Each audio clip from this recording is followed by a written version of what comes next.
తీయని మామిడి పండ్లు, తెలివైన పనోడు. ఒక ఊరిలో కిషోర్ అనే వ్యాపారి ఉండేవాడు. అతని దగ్గర సీను అనే చురుకైన పనివాడు ఉండేవాడు. ఇంటి పనంతా సీను చూసుకునేవాడు. ఒరే సీను, ఇంట్లో పనులన్నీ అయిపోయాయా? ఓ, ఎప్పుడో అయిపోయాయి గారు. Very good. నేను అలా బయటికి వెళ్ళొస్తాను, ఇల్లు జాగ్రత్త. అలాగే అయ్యగారు అని కిషోర్ బయటకు వెళ్తాడు. కాసేపటికి కిషోర్ స్నేహితుడు కుమార్ 2 మామిడి పళ్లను తీసుకుని కిషోర్ ఇంటికి వస్తాడు. ఎరా సీను, మీ అయ్యగారిని పిలు. అయ్యగారు లేరండి, బయటికెళ్లారు. ఎప్పుడొస్తారు? ఏమో తెలీదండి. విషయం ఏంటో చెప్పండి, అయ్యగారు రాగానే చెప్తాను. మా చెట్టుకు ముగ్గిన 2 మామిడి పళ్ళు కోసి తెచ్చాను. చాలా తీయగా ఉంటాయి. మీ అయ్యగారికి మామిడి పళ్ళంటే ఇష్టం కదా, రాగానే ఇవ్వు. ఆయ్, అట్టగేనండి. సీను ఆ పళ్లను తీసుకొని లోపల పెడతాడు. కాసేపటికి కిషోర్ ఇంటికి వస్తాడు. ఒరే సీను, బయట ఎండలు మండిపోతున్నాయి, కాస్త మజ్జిగివ్వు.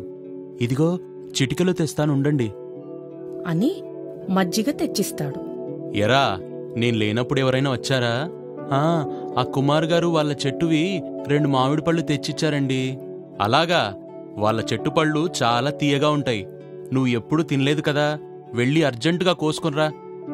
సీను మామిడి పళ్ళు కోయటానికి లోపలికి వెళ్తాడు. అవి కోస్తున్న సీను ఒక్కసారి రుచి చూడాలనిపించి ఒక ముక్క తింటాడు. అబ్బా, ఎంత తీయగా ఉందో అనుకొని మెల్లగా తనకు తెలియకుండానే ముక్కలన్నీ తినేస్తాడు. ఈలోపు కిషోర్ అరుపు వినిపిస్తుంది. ఎంతసేపు కోస్తావురా, త్వరగా పట్రా. సీను ఉలిక్కిపడి చూసేసరికి మామిడి టెంకలు తప్ప ఏమీ ఉండవు. వామ్మో, టెంకలే మిగిలాయి, ఇప్పుడెలా? ఐడియా అనుకొని ఒక ఉపాయం ఆలోచించి కత్తి తీసుకెళ్లి కిషోర్కిస్తాడు. అయ్యగారు, ఈ కత్తి అసలు తెగటం లేదండి, కాస్త చూడండి. ఏది? దీనికి పదునైపోయిందిరా అని పెరట్లోకి తీసుకెళ్లి ఒక రాయి మీద నూరటం మొదలుపెడతాడు. ఇంతలో కిషోర్ మరో స్నేహితుడు వస్తాడు. అతన్ని చూసి సీనుకి మరో ఉపాయం తడుతుంది. ఏంటండి ఈ టైంలో వచ్చారు? ఈ టైంలో ఎవరు వచ్చినా మా అయ్యగారు 2 చెవులు కోసేస్తారు. అటు చూడండి, కత్తి కూడా నూరుతున్నారు అని కిషోర్ని చూపిస్తాడు. అది చూసి ఆ స్నేహితుడు భయంతో పరుగుతీస్తాడు. ఇంతలో కిషోర్ అక్కడకు వచ్చి, ఏమైందిరా, వాడెందుకలా పరిగెడుతున్నాడు? ఆయన మీ మామిడి పళ్ళు తీసుకుని పారిపోతున్నాడండి. వాడి దుంపతెగ, వాడికి నా పళ్లే కావాల్సొచ్చాయా? అని కిషోర్ కత్తితో స్నేహితుడు వెనకాల పరిగెడుతూ, ఆగరా ఆగరా, నా 2 నాకివ్వరా? బాబోయ్, ఈ 2 నేనివ్వను అని పారిపోతాడు. బంగారం దొంగ. ఒక ఊరిలో ఛాయ, గోవింద్ అనే దంపతులుండేవారు. ఛాయకి ఆశ చాలా ఎక్కువ. ఫ్రీగా ఏమిచ్చినా వదిలేది కాదు. గోవింద్ ఎంత చెప్పినా వినేది కాదు. ఒకరోజు, కూరగాయలమ్మా, కూరగాయలు, తాజా తాజా కూరగాయలు, నిగనిగలాడే వంకాయలు, లేత బెండకాయలు. బాబూ ఆగు, బెండకాయలెంత? కేజీ 20 రూపాయలు. ఏంటి, ఈ ముదిరిపోయిన బెండకాయలు 20 రూపాయలా? సర్లే, వంకాయలెంత? 10 రూపాయలు. రేట్లన్నీ ఆకాశం మీద చెప్తున్నావు. సరేలే, 1/2 కిలో వంకాయలు, 1/2 కిలో బెండకాయలివ్వు. ఇదిగోండమ్మా. ఇన్ని కూరగాయలు కొన్నాను, నాకు ఫ్రీగా ఏమీ లేదా? ఏంటి, కూరగాయలకు కూడా ఫ్రీగా ఏమైనా కావాలా? మీరు కొన్నవే 1/2 కేజీ, దానికి కూడా ఫ్రీగా ఏమైనా ఇవ్వాలా? భలే దానివే. నాకు ఏదైనా ఫ్రీగా రాకపోతే ఏమీ కొన్నట్టుండదు. కనీసం ఒక ఉల్లిపాయ అయినా ఇవ్వు. సర్లే, ఇదిగోండి, పొద్దున్నే మా ఆంచి బేరం దొరికింది అనుకొని కూరగాయలవాడు అక్కడి నుండి వెళ్ళిపోతాడు. ఇలా ఛాయ ప్రతిదానిలో ఏదైనా ఫ్రీగా వస్తుందేమో అని చూస్తూ ఉండేది.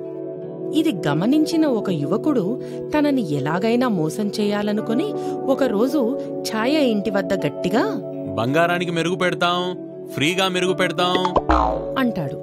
ఫ్రీ అనే పదం ఛాయ చెవిన పడగానే వెంటనే ఆ వ్యక్తిని ఇంటికి పిలుస్తుంది. ఇదిగో బాబూ, ఇలారా. చెప్పండమ్మా.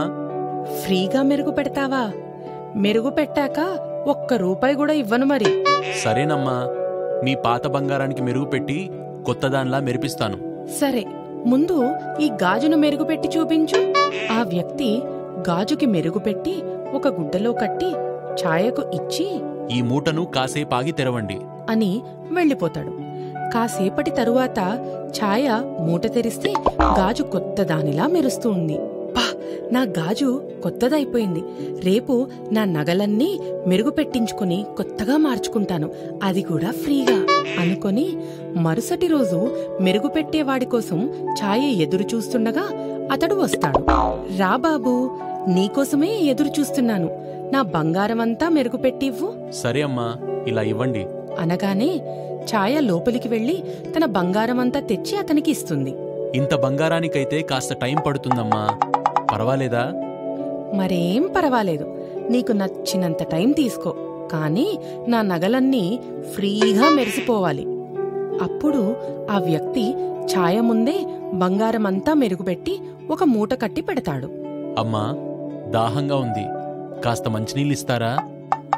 ఛాయ మంచినీళ్లు తేవడానికి వెళ్ళగానే ఆ వ్యక్తి బంగారం ఉన్న మూటను మార్చి రాళ్లు కట్టిన మూటను అక్కడ పెడతాడు.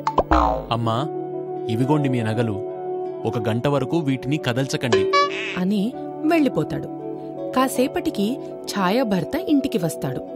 అతనిని చూసి ఆత్రంగా ఆ మూటను అతని దగ్గర పెట్టి, యావండి, ఈవేళ నేను ఎంత గొప్ప పని చేశానో తెలుసా?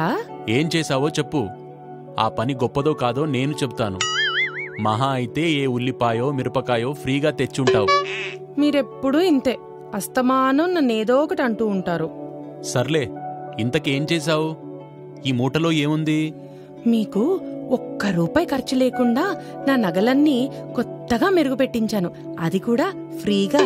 ఫ్రీగా బంగారానికి నీకెవడు మెరుగు పెట్టాడే, చూపించు అనగానే ఛాయ ఎంతో ఆశగా తన కొత్త నగలు భర్తకు చూపించటానికి మూటను తెరుస్తుంది. తీరా చూస్తే అందులో రాళ్లుంటాయి. అది చూసి, అయ్యో నా నగలు, మెరుగు పెడతానని చెప్పి నన్ను మోసం చేసి నా నగలన్నీ కాజేశాడు. అందుకే చెప్తాను, ఫ్రీగా వచ్చిన ప్రతిదాన్ని నమ్మకూడదు. ఆ దెబ్బకి ఛాయకు బుద్ధి వచ్చి ఫ్రీగా వస్తున్న వాటి వెంట పడటం మానేస్తుంది.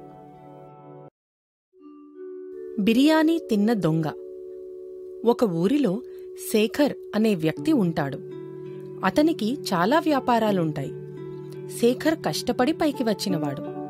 అతను మంచి స్వభావము కలవాడు. ఒకరోజు అతని స్నేహితుని వివాహానికి పక్క ఊరికి కుటుంబ సమేతంగా వెళతాడు. అది గమనించిన ఒక దొంగ ఆ రోజు రాత్రి వాళ్ళింట్లోకి చొరబడతాడు. ఆహా, ఇల్లు భలే ఉంది, ఈ ఇంట్లో చాలా డబ్బు దొరికేలా ఉంది. పైగా వీళ్ళు పెళ్లికెళ్లారు, మనకు ఇదే మంచి అవకాశం. ముందు ఇంట్లో ఏమేమున్నాయో చూద్దాం అనుకుని దొంగ ఇల్లంతా వెతకడం ప్రారంభిస్తాడు. అప్పుడు అతనికి బాగా ఆకలి వేసి వంటగదిలో వెతుకుతుండగా మిద్దెపై నుంచి ఒక డబ్బా తలపై పడుతుంది. అబ్బా, చచ్చాన్రా దేవుడా అని చుట్టూ చూస్తాడు. అప్పుడు ఒక పిల్లి అరుపు వినిపిస్తుంది. దొంగ భయపడి పరిగెత్తబోయి జారిపడతాడు. నడ్డి విరిగింది రోయ్ అని మూలుగుతూ వెళ్లి కూర్చుంటాడు. వాళ్ల పెళ్లి నా చావుకు వచ్చినట్టుంది, కడుపులో ఎలుకలు పరిగెడుతున్నాయి. ముందు ఏదోటి తిని కాస్త ఓపిక తెచ్చుకొని అప్పుడు మన పని మొదలు పెడదాం అని ఆ దొంగ తినడానికి ఏదైనా దొరుకుతుందేమో అని టేబుల్ దగ్గరికెళ్లి ఒక గిన్నె మూత తీసి చూస్తాడు. ఆహా, బిర్యానీ! వీళ్లు పెళ్లికి వెళ్తే వెళ్లారు గాని నా కోసం బిర్యానీ చేసి పెట్టారు. ముందు ఈ బిర్యానీని ఒక పట్టు పట్టేద్దాం. దొంగతనానిదేముంది, కడుపు నిండితే చాలు అని బిర్యానీ కడుపు నిండా తింటాడు. బిర్యానీ భలే రుచిగా ఉంది. ఇప్పుడు నా కడుపు నిండింది. ఇప్పుడు మనకు కదిలే ఓపిక కూడా లేదు. కాసేపు విశ్రాంతి తీసుకొని తర్వాత మన పని మొదలు పెడదాం అనుకుని సోఫాలో నడుం వాలుస్తాడు. కాని కడుపు నిండా తినడం వల్ల నిద్రలోకి జారుకుంటాడు.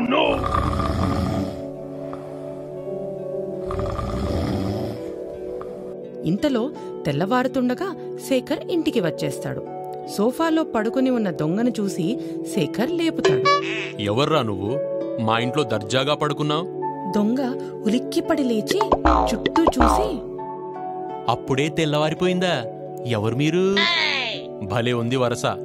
నా ఇంటికి వచ్చి నన్నే ఎవరని అడుగుతావా? అప్పుడు దొంగ నిద్రమత్తు దిగి ఇంటి యజమాని వచ్చాడని తెలుసుకుని భయపడుతూ, సారు, నన్ను క్షమించండి సారు.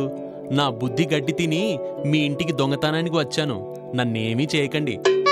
అయితే నేను ఊహించినట్టు నువ్వు దొంగవన్నమాట. ముందు ఏమేమి దోచావో బయటకు తీ. దోచుకోవడానికి వచ్చిన మాట నిజమే సారు, కానీ ఏమీ దోచుకోలేదండి. రాత్రి బాగా ఆకలేస్తే మీ బిర్యానీ మొత్తం తినేశానండి. ఏ మాటకు ఆ మాట చెప్పుకోవాలి సారు, మీ బిర్యానీ మాత్రం చాలా బాగుందండి. అలా కోపంగా చూడకండి. కావాలంటే మీ బిర్యానీ మళ్ళీ వండిచ్చేస్తాను. అది విన్న శేఖర్ దొంగ అమాయకత్వానికి నవ్వుకుంటాడు. ఏంటి, నువ్వు దొంగతనాలే కాకుండా వంటలు కూడా చేస్తావా? అవును సారు, అన్ని రకాల వంటలు చేస్తాను. అయితే ఏదైనా పని చేసుకొని బ్రతకవచ్చుగా, ఈ దొంగతనాలెందుకు? నేను దొంగనని నాకు ఎవ్వరూ పని ఇవ్వటం లేదు సారు. అందుకే బతకడానికి ఏదో చిన్న చిన్న దొంగతనాలు మాత్రమే చేస్తున్నానండి. అప్పుడు శేఖర్కి దొంగపై జాలి వేసి, దొంగతనం మంచి అలవాటు కాదు. కష్టపడితేనే మనిషికి విలువ. అయితే ఇవాల్టి నుంచి దొంగతనాలు మానేసి నా దగ్గర వంటవాడిగా చేరుతావా? తప్పకుండా సారు. నాకు పనిస్తానంటే అంతకన్నానా? ఇప్పుడేం కావాలో చెప్పండి, క్షణంలో వండి తెస్తా. అలా శేఖర్ తన మంచి మనసుతో దొంగను మంచివాడిగా మారుస్తాడు. Please like, share and subscribe to our channel for more interesting stories.